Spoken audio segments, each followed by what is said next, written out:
जय जिनेंद्र। जैसा कि कल आपने देखा एमसी के समय हमें किन बातों का विशेष ध्यान रखना चाहिए, इसी प्रकार आपने वह वीडियो भी देखी होगी। उसमें बहुत सी बातें आपको समझ में भी आई होंगी, और यदि आप ना समझ पाएँ तो वह आपकी गलती है। देखा जाए तो मैंने साहेगर में इस समय आरकामा विज्ञान वड्डी माता जी विराजमान हैं, उनके पास मैंने एक खबर भिजवाई थी कि माता जी यह विषय हमने शुरू किया है। तो पूज्य माता जी का एवं संघ का बहुत बहुत आशीर्वाद प्राप्त हुआ है। उन्होंने कहा है यह बहुत अच्छा विषय है, और माता जी की तरफ से हमें 2 पुस्तकें और भेजी गई हैं। यदि आप यह काम कर रहे हैं तो इन पुस्तकों को भी आप कर सकते हैं। तो पूज्य माता जी से आशीर्वाद प्राप्त करके मुझे भी बहुत अच्छा लगा।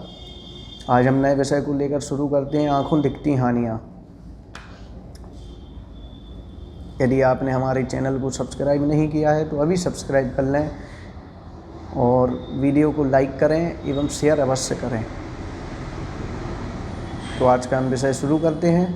लोक में गाय भैंस के प्रसव के बाद, मतलब इस पंचम काल में जो गाय और भैंस होती हैं, उनके जब बच्चा हो जाता है उसके बाद 10 या 12 दिन तक उनका दूध नहीं पिया जाता है। यह शायद आपको नहीं पता होगा।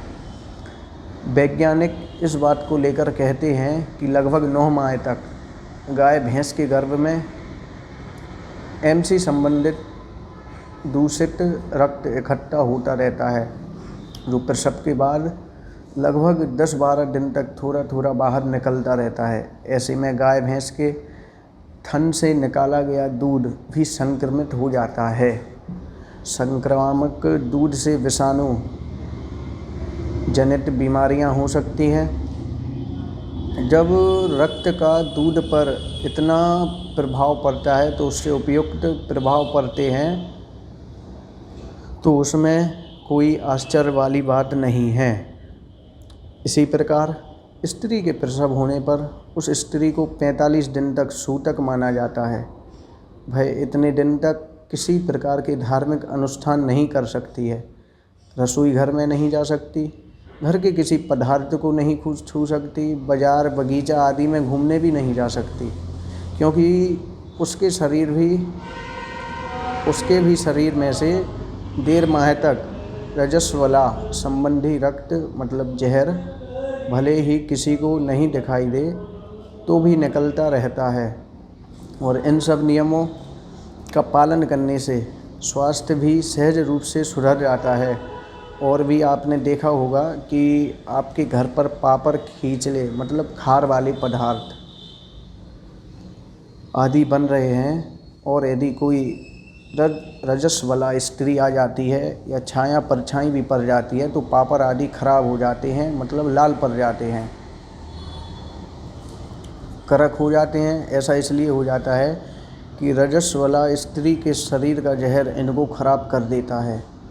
कभी कभी यदि किसी को टाइफाइड, मोटी झरा, मियादी बुखार हो रहा है और उसके पास यदि कोई रजस्वला स्त्री पहुंच जाती है तो उसका टाइफाइड बिगड़ जाता है या फिर लौट जाता है, अर्थात बहुत दिनों तक वह ठीक नहीं होता है, या पुनः उतने दिनों तक उसका पथ्य, औषधि आदि पालन करना पड़ता है।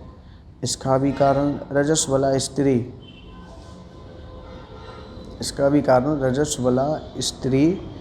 पहुंच जाती है तो उसका टाइफाइड बिगड़ जाता है या फिर लौट जाता है, अर्थात बहुत दिनों तक वह ठीक नहीं होता है, या पुनः उतने दिनों तक उसका पथ्य, औषधि आदि पालन करना पड़ता है। इसका भी कारण रजस्वला स्त्री के शरीर से उत्पन्न विकृत होने वाला जहर ही है। यहाँ तक कि कोई पहले से ही कमज़ोर रोगी है तो वह मृत्यु को भी प्राप्त कर सकता है। तो अभी आपने इतना समझा, अभी थोड़ा और है। अमेरिका के प्रोफेसर सिख हैं, मतलब एक अमेरिका के प्रोफेसर हैं सिख, उन्होंने यह प्रमाणित भी किया है कि रजस्वला नारी के शरीर में ऐसा कोई प्रबल विष नहीं होता है। रजस वाला नारी के शरीर में ऐसा कोई प्रबल विष होता है कि वह जिस बगीचे में चली जाती है उस बगीचे के फूल पत्ते आदि सूख जाते हैं, पौधे मर जाते हैं या फिर मुरझा जाते हैं, फल सड़ जाते हैं, यहाँ तक कि वृक्ष में कीड़े भी लग जाते हैं। इस विष के संसर्ग में आई हुई चीज़ों को भी विष के समान समझकर त्याग कर देना चाहिए।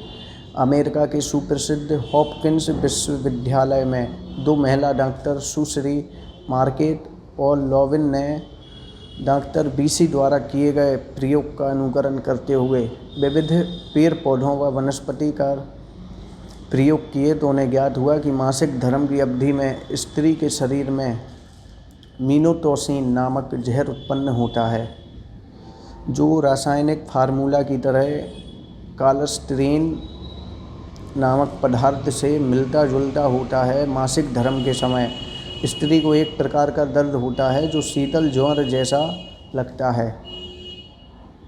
जी घबराना, उल्टी के में मतली होने का एहसास होना, मानसिक उदासी व दूध मुहे, बच्चे की बीमारी आदि ये सब अवस्थाएं वास्तव में उपयुक्त मीनो जहर के कारण ही होती हैं। आज के विषय में आपने जाना कि आँखों दिखती ऐसी कौन सी हानियाँ हो जाती हैं और आपको पता भी नहीं चलता। यदि आपको आज की वीडियो में पसंद आया हो तो अपनी राय अवश्य लिखें। यदि आपने भी ऐसा कुछ देखा है तो हमारे पास तक शेयर अवश्य करें। इसी के साथ इस विषय को हम यहीं पर समाप्त करते हैं एवं कल हम एक नया विषय लेकर आएंगे देश विदेश में, जिसमें न्यूजीलैंड, लेबनान, जर्मनी, फ्रांस, दक्षिण फ्रांस ऐसे 5 देशों के बारे में लिखा हुआ है। तो इस वीडियो को हम यहीं पर समाप्त करते हैं। जय हिंद।